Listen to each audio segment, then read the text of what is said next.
Welcome to Permission to Kick Ass, a podcast about leaving self-doubt in the dust, punching fear in the face, and taking bold action toward your biggest dreams.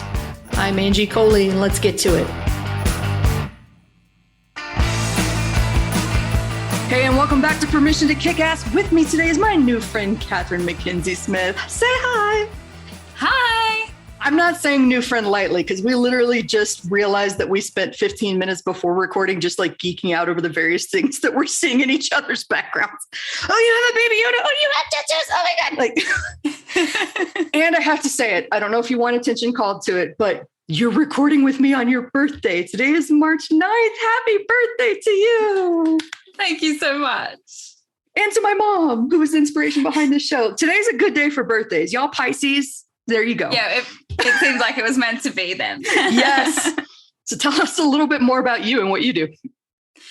So I am a business coach and visibility coach for introverts and highly sensitive people who are just trying to cut through the online noise and connect with their people. I clearly have a bit of a knack for it, getting to connect with yourself. But I know that it can be really daunting. There's a lot of things to think about. There's a lot of conflicting information out there. And a lot of the strategies and things that are being taught by all of the digital marketing gurus really have that more extroverted personality in mind. Like that is, and there are other things, that cisgender white male kind of, tip of the iceberg is where so much of that advice and those strategies are coming from. And I definitely found when I first started my business, I was trying to follow those. I completely burnt out. I walked away from my business for 3 years and realized that the only way this would be sustainable would be to actually find a way to do it on my own terms. And so, yeah, that's kind of my life mission. I want introverted, highly sensitive souls who have something important that they want to share with the world to find a way to do it that supports them and is just sustainable and joyful and fun outside of the realms of what we're taught we should be doing in business. I love that you brought that up because I think, first of all, that there are a couple of erroneous assumptions about introverts, extroverts, and whatnot. Because I know we were talking before we started recording about, I think of myself as an ambivert. There are certain situations where I get energy from being around people like an extrovert. And there are certain situations where energy is taken from me by being around people like an introvert. So I see both sides, even though presenting to the public, and especially conversations like this, it's like, Angie's a total extrovert. Angie is not. Yeah. Angie knows how to protect her energy so that you don't meet the flip side of the coin, so that you don't meet my Mr. Hyde. Trust me, she's there and she comes out when the energy is low. Absolutely. Yeah. There's so many myths, I think, around what being an introvert is. And you said it yourself. It's usually just like the actual definition of being an introvert is you get energy from time spent alone. That doesn't mean that you have to hate everyone. It doesn't mean that you can't speak in public or do videos or do any of the things that we maybe assign as more extroverted things. It's actually just about how much time at the other end you need to chill out and re-energize on your own. I always say it's like, you're out in public, you're at an event or a party or something, and that switch flicks and it's like, I'm just got to go home now. And that is, I feel like the time it takes for that to happen is how much where you are on the introvert, extrovert, ambivert spectrum. Oh yeah. I like that. Thinking of it as a spectrum. That's happened to me before. And I might've told this story in the podcast before too, but it used to, when I was on a big marketing gurus team and we would do these big in-person events, it was long days for the team. We would travel from all over the country. We would start our days at 6, 7 a.m. We'd be going until midnight, very long days. And at the end of this event, there's always a staff wrap party. And I would show up, spend my hour or two with my colleagues, and then Irish exit, peace out, disappear. And one day the COO caught me and she was like, "Where do you think you're going?" And I was like, "I need to leave now." And she's like, "The party's just getting started and this is our only time to hang." And I was like, "I'm about 30 seconds from going zero to bitch.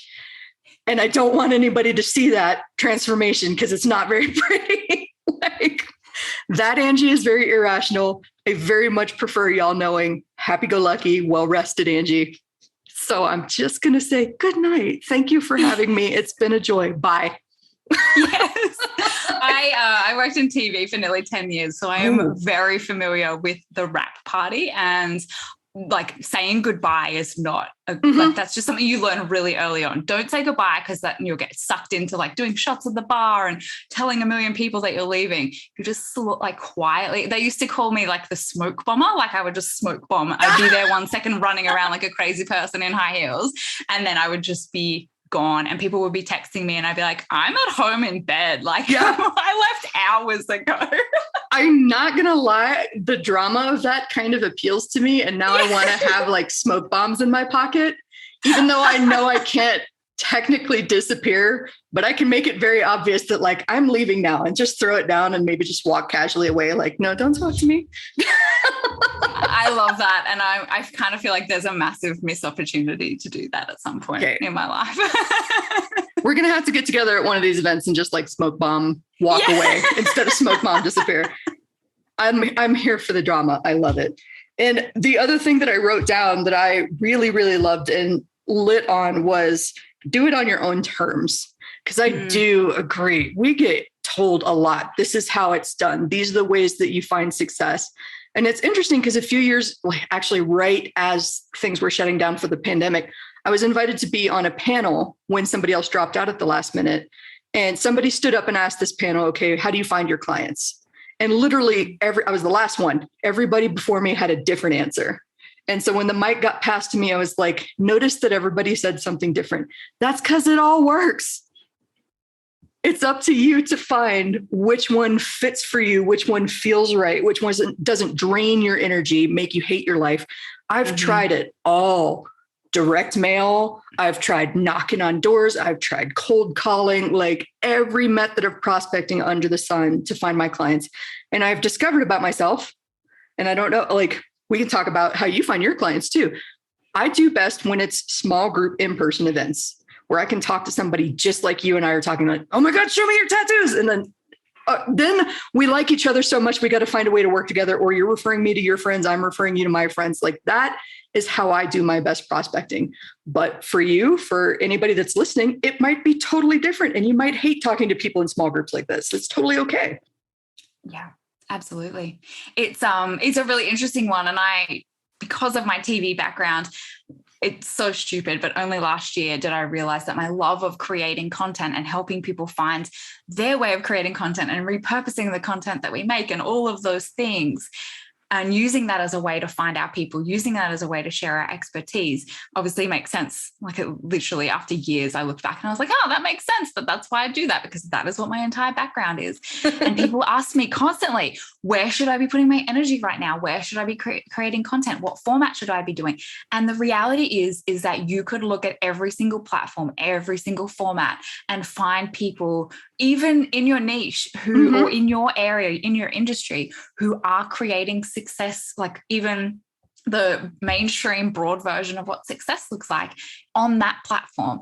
And you're absolutely right. I 100% agree, whether it's finding clients, whether it is creating a community, whether it's making money, whatever the things are, whether it's having a quiet life, which is what my version of success is. It's like my version of success is I wake up when I want to, I pretty much do what I want most of the day, like almost all day. You know, the gentleness of the life and the quietness of the life that I live allows me to be able to get up at 8:30 in the morning and jump on a podcast with someone like yourself and have a high energy conversation because of the success of my life being what I've designed it to be. The money and all of those things are not necessarily markers that massively motivate me. And I know lots of introverts find that too, which can then mean success in business has different challenges to it. But at the end of the day, whatever it is that brings you joy, energizes you, helps you to feel good about the work that you're doing, connect with like-minded people, that is where you need to put your energy. Oh, absolutely. And you said something so freaking brilliant that I just want to circle back and highlight for everybody listening. Your version of success. If you haven't sat down and thought about your version of success, I'm going to issue that as an official challenge trademark today. You go sit down, do some journaling, do some free writing, talk to somebody that you trust, program your subconscious to bring it to you in a dream. Whatever you do to process, there is no judgment here, but think about it. Because this whole idea that we've been served, especially in the make money online and the entrepreneurship business of like 10K a month, 100K a year, it's not for everybody. That might be life-changing money for some people. That might be drops in a bucket for others. How do you want to live? Do you want to work for 6 months and take 6 months off? Do you want to live a quiet life where you get to sleep in until 8:30? Perfectly doable. I've made jokes on the show before about how when I was staying in Florida, because I'm a digital nomad, my friend bought me tickets to Harry Potter World, Universal Studios one day. And so I wound up calling all of my clients that day and being like, so we don't really have anything scheduled for today. And I'm going to be out of office because my friend got me Harry Potter tickets. I just straight up tell them I'm playing hooky, Harry Potter Worlds. No butterbeer. No, we're not working today. I love that so much. And yeah, I totally agree with you because success, like even the word success, what that brings up for us when we hear that word is such a conditioned response to the social construct that we live within. For those of us who live in capitalist societies, that looks a certain way. And that usually always has to do with how much money we make. And not even from a profit perspective. Like I hear people who say they had $200,000 launches, but it cost them $190,000 to have that. But they then use that as a diving board of like, look how successful this last launch was. You should come and work with me. I'll help you do the same. And it's like the stories and the smoke and mirrors of what that can look like. Oh yeah. That at the end of the day is all just kind of a crock of shit, if you don't mind me saying. Yes. Telling it like it is. Reality in your face. Yes. I love that. I wrote down social contract when you were talking, or construct when you were talking about all of that, because I totally agree with that. I know from the outside, the perception of how I live my life. I've actually had people make comments about how, much money I must be making to live the life of a digital nomad. And I'm like, well, first of all, you'd be surprised what you can afford if you don't have a rent payment or a house payment. All of that money is going toward Airbnb rent and all of that other stuff. So like it works out about the same as if I had my own permanent residence. And it's like, and second of all, I've just prioritized where I spend my money. I want to go to Harry Potter World. I told you right before we started recording, I was planning my next trip to Disneyland with my friends. There's a theme to this podcast here. It's all pop culture all the time. Love it. But, and I like to eat at fancy restaurants from time to time too. But during the day when I'm just me at the Airbnb with my cat, I'm usually eating sandwiches and totally just fine with that. I've figured out how to make the money work for me in the lifestyle that I want. And it doesn't mean that I'm independently wealthy. It doesn't mean I don't want to work toward being independently wealthy, because yay. Yeah. Yes. But like, I'm happy with the life that I've built now, even though it's not, what some people would consider to be wealthy. And it's, I think, totally fine to rethink your notion of what you can do with and without money. Absolutely. Oh my goodness. So much, because I just genuinely think, we're like I feel like we're just can have this connection that makes sense, just even in the idea that we have to exist within this social framework, even if it goes against so many things that we maybe necessarily believe. And I 100% agree with you. Finding a way to work with that is obviously necessary, but also how do we rebel against that at the same time as well? I love that you're saying rebel against that, because I recorded another episode earlier today where we were talking about, so there's no doubting that right now is a tumultuous time. The last couple of years have been crazy with the pandemic and now inflation, and things are going kind of crazy. But in times of great challenges, there are also great opportunities. And so this person I was recording with earlier today, we were talking about challenging the status quo with what people expect out of an agency, which is what he has. And he's like, I've got part-time asynchronous contractors. We don't have a full-time team.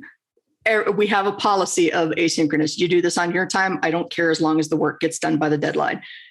We have a policy with the clients that if this doesn't have to be a meeting, it's not going to be a meeting. We can communicate via Slack. We can communicate via Loom.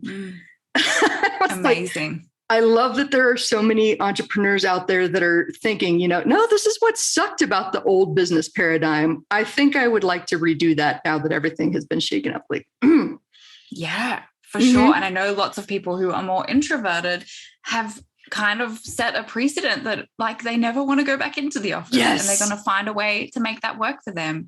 And it's so interesting that you said that, because I have sort of been saying in the last probably 12 months that it seems like the people who just want it to go back to the way that it was are the people who are absolutely thriving and benefiting from the way that that setup was working. And then there's a whole heap of people who have just been trying to squish into that box and are now just like, no, that actually never worked for me. This time has been such a time for many people, I think, of just self-awareness and taking off some of those masks and actually getting to be who we really are. And then seeing as we go back to normal, not normal, but like move into this post world, that may look completely different from how it looked 2 or 3 years ago. Absolutely. Oh, I love that. First of all, sweatpants for everybody. Yes. For sure. I'm all about soft, comfy pants as often as possible. Well, and then the great thing is, I wonder how many of us found out how fast we actually are at work once people stop dropping by our freaking desk to talk all the time because they are avoiding work. Like, man, I tell you, when I instituted with my own business the no notification policy, meaning I turn off pop-up, push notifications, desktop, phone, everywhere. I will check this at my damn leisure. You know that I will respond to you, but I don't need you pinging me and interrupting my thought process. Yeah. Wow. The amount of work that I can get done in 3 to 4 hours. I used to do like 10 to 12 hours at the office. Absolutely. Yeah. I mean, the more that we're talking, the more that I'm thinking you have so many introverted traits, because I am the queen of do not disturb. My phone is always on do not disturb. Because I just don't want, that is so distracting to my nervous system to have people at me. And I know I've been talking to a few people about this week as well, that can also come back to, how do I grow my business? How do I keep showing up online? How do I do all of these things? Because the thought of having more people at me than currently are doesn't feel sustainable to me. Yes. And it's just so much about turn off what you can. How can you put as someone who never had boundaries until like my early 30s, actually having boundaries in place, communicating the way that you clearly do with your team, actually openly communicating, this is what's happening. We're having today off because of this. I will not be contactable for 3 to 4 hours. Those are things that help us create that sustainability in our businesses so that we can keep showing up for the things that we really need to do instead of being burnt out by the things that just aren't serving us. Yes. And it's totally okay to build these boundaries around this. You would probably laugh at this because like even when I had my day job, at one point the distractions got to be so much that I asked my boss, can I buy a trifold screen and put it at the door of my cube? And he was like, wait. Tell me what you're thinking here. I'm like, I want a door to my cube. I want people to stop coming in. And like, I'm a writer. And when they knock on the door to my cube, right when I'm in the middle of trying to capture a thought, it just goes poof. And they don't understand that not only have I lost the train of thought, it's going to take me like an hour to get it back, if I can get it back at all, because like just distractions and stuff like that. So, like, I am definitely a big fan of building walls around yourself. I have a door closed policy at my house because my partner is also here most of the day as well. And that's sort of how it works here. It's like if the door is closed, that is deep thinking time, obviously being on a call time, but deep thinking time. And if it's super important, send me a message. But like, we can't have that otherwise. I won't get anything done. And for me, I don't know if you find this sometimes too, it can take so long, especially when you're doing creative work like writing. It can take so long to get into the flow that as soon as you're pulled out of it, it's like, well, I may as well just give up for today because it's going to take me another 3 hours to get back into this. Yeah. And like trying to get back into the flow is its own special kind of frustration and hell. Yes. Of just like, man, I had it. I had it. Damn it. Oh, yes. Oh, well, and just the way that we're talking here, I don't think many people would even realize that this is the first time that we've met. Yeah. And you've got like two introverts. And so I really love that we're challenging a little bit of the notion of introversion, but also, that you can put yourself out there and you can talk to people and you can attract the right kind of attention that makes you feel comfortable without having to bend over backwards and make yourself like supremely uncomfortable. Yeah. Do you have any like advice to how to put yourself out there like that? Because I know that you reached out to me and that really caught my attention. Yeah, that's such a great question and such an important thing, because I think we're dealing with lots of different identities within ourselves to start with. Mm-hmm. And so I'm a huge fan of let's sit with the identities that we hold personally, whether they are ones that are seen as holding more privilege in society, and those that are more oppressed identities. I'm a white cis woman. And so, for example, my whiteness and my cisness makes me have a certain level of privilege in some parts of society, and in other parts that can also lead to oppression. And so like when we're talking about even things like that, and I'm definitely not an expert on that, I'm a student, massively a student, but actually having that awareness of like, what does it mean to be an introvert to me? What does it mean to have, childhood trauma or certain kinds of mental health issues or physical health issues? Like having an awareness of who we are is so important first up. Yes. And I do see this a lot, and I do talk to a lot of people about this who are nervous about being online and being in spaces based on, I'm a private person, I don't want to share. What anyone who's listened to this conversation so far will know is that we actually haven't shared anything deeply personal about our lives. We have shared things that are hopefully helpful to people who are listening and that help us relate to each other. I'm an INFJ, so I have extroverted energy in terms of how that comes across. But also I know that my being a highly sensitive person and my own form of childhood experience means that I'm kind of a chameleon, and that I will adapt to the energy in the room. So you have amazing energy. And so I'm simply matching your energy. Like this is how, I should tell you this story. The best piece of critical feedback that I've ever had on any of my content was someone who literally sent me an email about one of my YouTube videos and was basically like, you're supposed to be an introvert. You're way too animated and like expressive. You should practice what you preach and be more calm and gentle and that sort of thing. And I think you've mistaken me for a cartoon librarian. What? Absolutely. It's such a strange thing of like, okay, that's how you identify that identity. If that's what you personally relate to, that's fine. I literally went back to her and was like, I'm probably not for you then, because that's just not who I am. Yes, I'm a massive movie nerd. I am a person who gets excited about things, and I love talking to people about their passions, about their content. I am not going to do that in a submissive, docile way. I'm going to get excited, and then I'm not going to talk to anyone for 3 hours. Yep. So it's so much about knowing yourself and creating your business and the framework that you work within in alignment with that.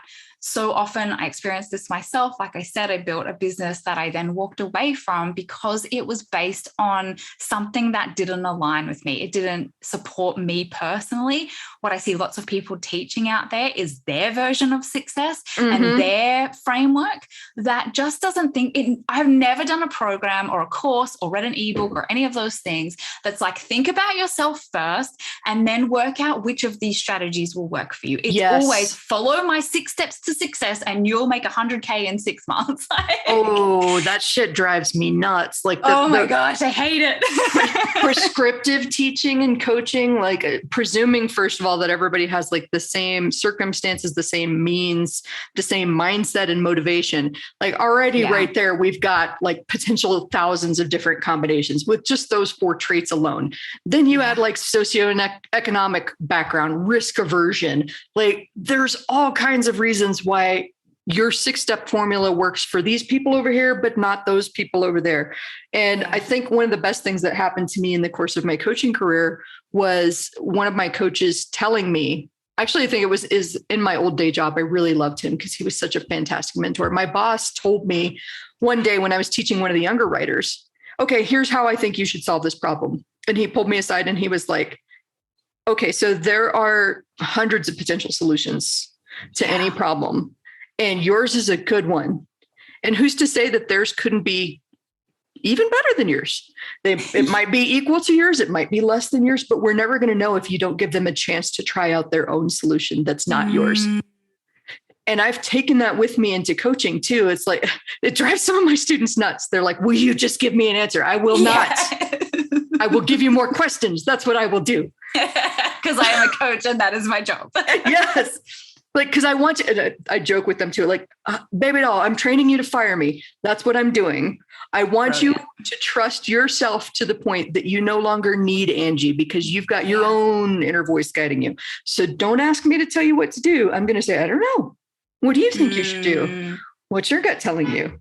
Oh, you can't hear your gut right now. All right, let's figure out how to hear your gut. Amazing. Amazing. I have adopted this one that is similar to that, probably not as friendly, is stop trying to give me your power.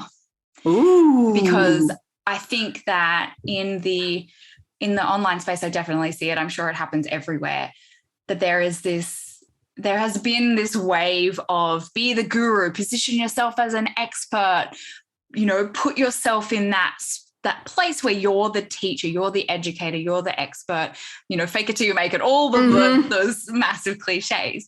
And as a result of that has taught and conditioned us to look to people as they're the ones that have all the answers. Yes. And what I see time and time again is I have people come to me and they say, oh, my last coach or program I did or whatever told me I had to do this, this, and this. And so I did that and it didn't work. And now I'm really mad about it, which is absolutely valid. There are plenty of people being taken advantage of in the world all of the time.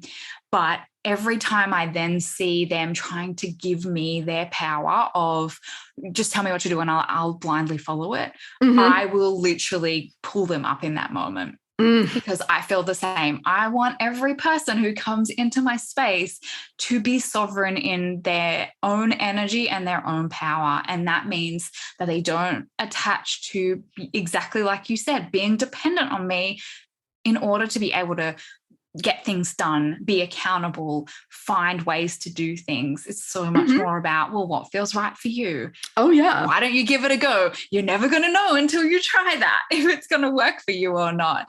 And it's so much about having that boundary of there's a lot of creating dependency so that people stay in people's funnels and all of that stuff.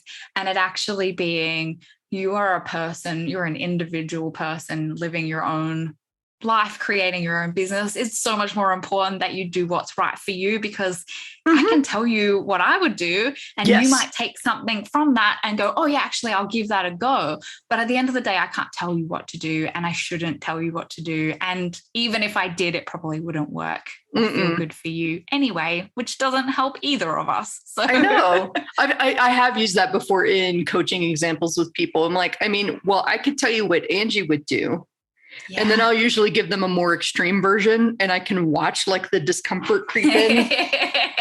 And I'll be like, okay, so I did that on purpose because what Angie would do probably feels deeply uncomfortable to you, but feels very comfortable to Angie. Yeah. Angie laughs and jokes with her clients. One of my clients, I run his copy team for his agency, and he calls me the one-woman bomb squad. Because I'm the one that they call in to keep things from blowing up when stuff's getting a little bit tense, because I know how to joke around with the clients in a way that puts everybody at ease, even if sometimes I'm kind of poking them a little and being like, well, you know that your fault lies here, but it's okay. We still love you. Stop screwing with me, but we love you. Like, not everybody can do it Angie's way, and not everybody should do it Angie's way, because, humor is who I am. And I don't think that you can force that, just the same way that, you can't force your version of animated introvert to be the bookish librarian that one person. How weird is that? Yeah. Like, I know. It just shows how the perception of things is warped by our own personal lived experience. And we just need to be open to the fact that the way we think things are isn't necessarily the way other people do. And I think if we can move through the world like that, we're so much more open to other perspectives and ideas and innovation, and ideation, creativity are some of my highest values and the things that I just really admire in other people. And I just don't think I have all the answers. I just don't expect to. And I definitely don't expect to be everyone's cup of tea. I just know that I'm not a mass appeal kind of person. Yeah. And similar to you, like you said earlier about you love those small group situations where you can connect with people in one-on-one ways. That is 100% my experience as well. The people who come and work with me one-on-one generally have been around me for a while. I don't necessarily put something out on Instagram and people who've never heard of me before are like, oh, I want to sign up and work with you immediately. It's just that's not my thing. That's okay. I'm totally fine with that. Oh yeah. I get people that tag me all the time. They're like, I'm going to Traffic and Conversion or one of the other big conferences that's like thousands and thousands of people. Are you going to come? Are you going to be there? I'd love to hang. Hell no, I am not going to be there. I'm going to be nowhere near there. Like about the only time that you can get me in a crowd that large is if it's a theme park, a concert, or like a Comic-Con. Yes. Like speaking of introverts, have you been to a Comic-Con, people listening to me? Because like animated introverts, people literally dressing up as animated characters, they're some of the most animated people that you'll meet sometimes. There are definitely the quiet ones. But, oh man, I know so many great introverts and extroverts. I know so many great people just in general. I love that. Oh, I love that. Like, stop trying to give me your power. I wrote that down and I underlined it several times. It's easy to do. And especially for more introverted people, because we're affected by the energy of others, that can mean that we sometimes have grown up with dodgy boundaries in terms of like that soft energy field that allows other people, like it just allows us to be influenced by other people. So having boundaries and having that self-awareness and actively practicing calling our energy back and our power back to ourselves as a practice are things that we need to learn. I wish that I had learned that when I was a kid, because same. So many years of pain and giving away my power and being influenced by people with bigger personalities in terms of just like bigger energy. Oh my goodness, so much pain and heartache would have been prevented. I know too. And then just like, I think it could even be taken deeper in the fact that, you trying to give me your power, first of all, puts a whole lot of pressure on me to get it right. And then if I let you down, like everybody's upset. So there's one layer of it. Two, the desperation to get it right and to not fail and to just give me a solution and I'll try it and I'll make it work. Well, maybe it won't. And there might be, I've worked on so many launches and promotions and sales campaigns that have failed for stupid reasons that nobody could have ever predicted. And that's the nature of business, that I can't guarantee anything. So like, please don't bring that energy to me and exactly like handing out your power so that you can absolve yourself when things go sideways and blame it on me. Right back at you, friends. Yes. Back at you. You take that power back and you make your own choices and I will be here to cheer you on every step of the way. Yeah. And also brainstorm, troubleshoot, all of those things when it's not working. Yes. And that just feels so much more empowering and sovereign on both sides when it works as a co-created collaboration versus I'm an expert. I'm going to tell you everything to do. Here's my step-by-step process. On the flip side of that, what I see a lot is here's my step-by-step process. If you're massively successful, I'm going to hold you up and, use your massive success as my success and benefit and kind of make money off of the back of that. And if you're not successful, that is a failing on your part. And so you can see on both sides how that narrative can be shifted to either take blame or take responsibility or place blame based on how it's going to serve you best in your marketing material. And I'm not here for it at all. No, I'm going to encourage you, no matter if you're introverted, extroverted, purple, black, white, yellow, I don't care. I'm going to encourage you to, first of all, know success, like we were talking about earlier. What does success look like to you? And know that it may change 6 months, 2 weeks, 5 years, who knows?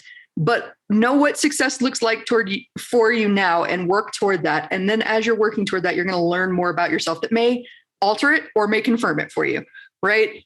There's that. And then adopts this attitude of experimentation, because failure is going to happen. Oh my gosh, yes. Kids are going to fall down and scrape their knees. Teens are going to get their hearts broken, and you are going to fuck something up in your business. Sorry. It's okay. My best lessons have come from failures. That's how we learn. And it's like we forget at some point in our lives that everything we know in our lives has come from all of the mistakes that helped us to get to that point. I don't know why as adults we're so against that. Not to mention that all the best stories come from failures too. Like talk about networking with other entrepreneurs at the bar after an event or a small group session. We're always talking about, oh my God, let me tell you about the time this campaign went sideways. Nobody sits there with rapt attention, like your day was perfect and you got up on time and nothing went wrong. Oh, that's so fascinating. Tell me more. Did you make your bed? Did you iron your underwear? It's fascinating. Like, no, tell me about all the things that you fucked up and make me feel like a human that can actually do these things despite the fact that I feel like a fuck up. Yes. Absolutely. Yeah. How do we relate to each other? We meet each other in a common ground. That's why I'm always a bit skeptical, and no shade at all on influencers and people with huge profiles. But there is a level of disconnection that happens when you become unrelatable to your community and your audience as well. Ooh. And so it is those human messy moments that make us connect with each other and empathize and understand each other better, I think. I think that is one of the better things to come out of, pandemic and the way the world is moving now too, is that this idea of how business is done and what professionals look like has totally been shattered. Professionals look like people who haven't showered in 5 days and are wearing sweatpants on the couch. They're just as professional as the guy in the pressed suit with the slick back hair, just as professional, just as valuable. And what makes you feel comfortable and powerful may be different from somebody else, but embrace that. Like, I went through a protracted sweatpants phase. Didn't make me any less professional. Oh, be you. Be you. You is beautiful. You is perfect. You is kind. You is valuable. Yes. Love it. It also is how you find your people, right? Because Yes. if you're trying to pretend to be something that you're not, I go through a phase like once every 18 months where someone pops up and I have that moment of, my photo should be more professional. I should be more professional. My branding should look a certain way and all of those things. And I so quickly now, it used to take a little bit longer to snap back. But these days it's like, no, I'm just never going to be that person. I'm the curly haired, super nerdy, person who just gets excited about random things.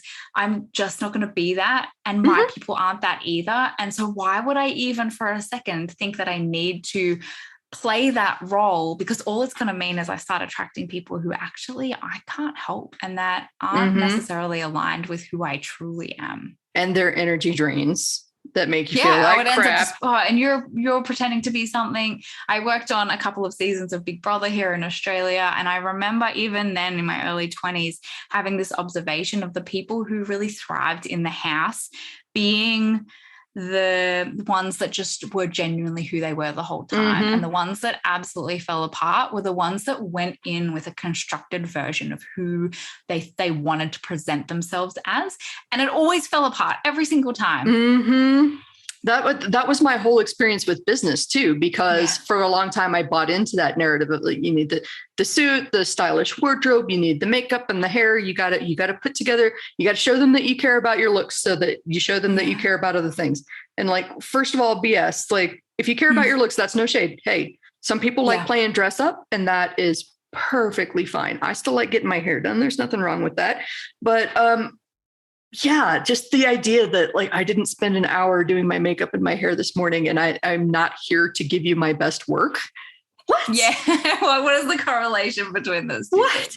How does that even work? And so like for years I was going through like, you can see that I have a labret piercing here. We're not going to share this video anywhere, but like I had people telling me to take that out, cover your tattoos, just, be less you. And then at one event, I can't even remember what happened, but I just remember the reactions of the people around me when I had just enough to drink. I don't recommend that as a social lubricant, but that's what happened to me. Had just enough to drink where I just started ranting about something, and I let the real Angie out. And I could see people literally physically leaning in and being like, who is this? How do I not know this person? Please tell me more. And that's when I started realizing oh, shit, they like me, the real me, the messy me, the one that says, fuck. Oh, I shouldn't have said that. Oh, 100%, 1,000%. I could not agree with you more, honestly. And in those moments where you've maybe got the flashy website and the professional photos and you turn up a certain way to work, and then you're this person in real life and people see that, there's a disconnect there. Yes. Oh, hang on a sec. Exactly. How come I didn't see this person? How come you don't come across the way you do online? I always, in every moment, want to be, when somebody meets me for the first time after they've known me online for a while, to be like, you are exactly what I expected you to be. Yes. That is the highest compliment that someone could give me. Probably aside from oh my God, that was brilliant what you just said. That's probably number one. That was number brilliant. 2 is, you are exactly what I expected, because I don't believe in having a polished online presence that then my human messiness is going to let me down every single time. My tech issues and my not being perfect at things is going to always let me down. Why are we not doing that? No, I read a great book that was, and I'm going to liken this to dating a little bit, but I read a great book about that lately. That's I'm not surprised so many relationships fail when you go out on that first date and you're dressing up in clothes that you don't normally wear. And you're telling your best stories and everything that makes you look 100%. And you're hiding the real you in hopes that you can lure this person in and eventually show them the real you. Why not give them a chance to know the real you from the beginning so that you can know right away before you waste any time? Yes, Absolutely. This is my person, or wow, you need to go. Yeah, absolutely. And I just want to bring that full circle back around to something you asked me about earlier that I don't think I actually answered, when you said about this idea of how do you put yourself out there? How do you, kind of submit a request to be on someone's podcast? How do you connect with someone when you're more introverted? And that is something that is deeply uncomfortable. I still feel that way. I still get nervous when I have to film videos and when I'm meeting someone for the first time, or I have to go somewhere that I haven't been before. There are elements of who I naturally am as a more introverted person that do come up still from time to time. Visibility has been a huge healing process for me to be seen and heard and put myself out there and not have so much tied up on the outcome of whether people receive that or engage with that or not. Both sides of those can be equally devastating. But when we are actually being who we are, it's so much easier to find the people who are aligned with that. Yes. It's so much easier to connect with people when we're being our genuine selves, because we're not also trying to hide those parts of us and be engaged with that person. We can just show up fully as who we are, as I kind of feel like we both probably have today. In just oh, you too? Wow, that's so exciting. Instant connection, instant way to relate to someone, and then be able to have a deeper conversation in a one-on-one meaningful way, which is so introvert. That's our dream life, right? To have these conversations and be able to do so without worrying about what we're going to say or freaking out that, oh my gosh, they're going to see this part of me that is maybe a little bit less human or less professional than I'd like to come across. It's I'm not worrying about any of that. I'm literally just talking to you as a human to another human, and our shared likeness and relatability of things, lived experiences and things we love. It actually is really easy when you just be who you are. And I think I've discovered this recently. It's a recurring theme to you having the courage to just be authentically you, even though it feels scary. you never know who's watching and who else you're giving permission to just by doing that. And I saw that happen in a few events before everything shut down, where like I told you before we started recording, I'm a performer. I have actually been on stage dressed as the evil queen from Snow White singing with a rock band at a work event. I love it. I love it. This is how 100% me I am. And then I get off stage and I'm really done peopling and being in a loud club environment. And so I grab my select group of also fairly introverted friends and we go back to the lounge at the hotel and just chill and speak quietly.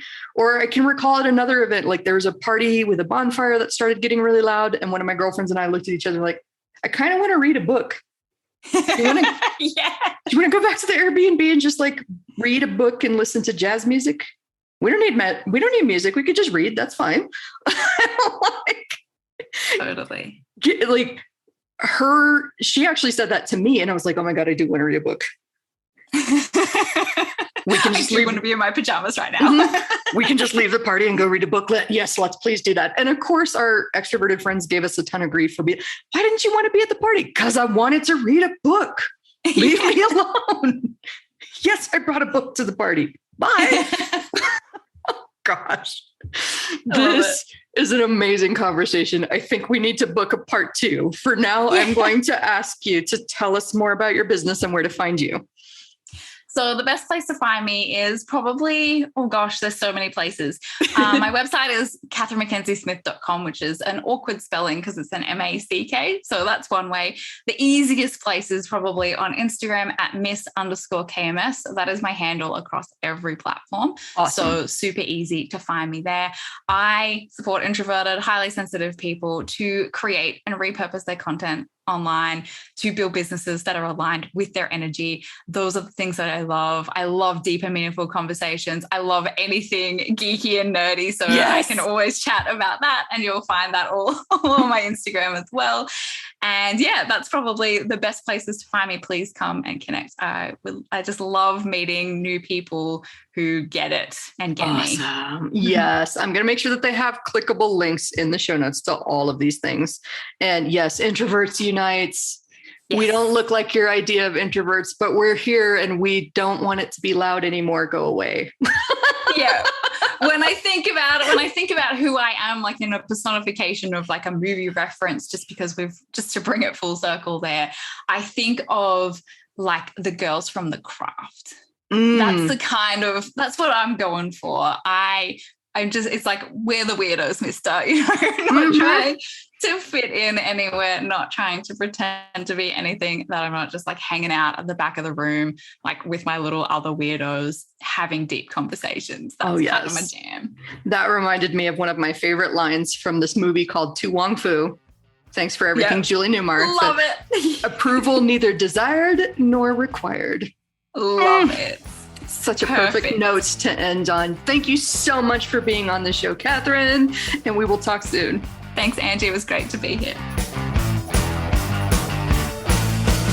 So that is it. Another awesome episode of Permission to Kick Ass on the books. If you want to know more about the show, if you want to know more about me, Angie Coley, and the mission I'm on to help entrepreneurs punch fear in the face and do big, bold things, then head on over to permissiontokickass.com. That is all one word together, permissiontokickass.com. Make sure to sign up for my email list so that you know whenever there's a hot, fresh, and ready podcast episode out for you. And also on Mondays, I like to send out a little newsletter called Kick Monday's Ass. I'm sure you're totally surprised by that. So thank you for being here with me today. I'm Angie Coley. Make sure that you share this with a friend that needs to hear this message today. Like it, share it, comment wherever you're listening to this today, and let's go kick some ass.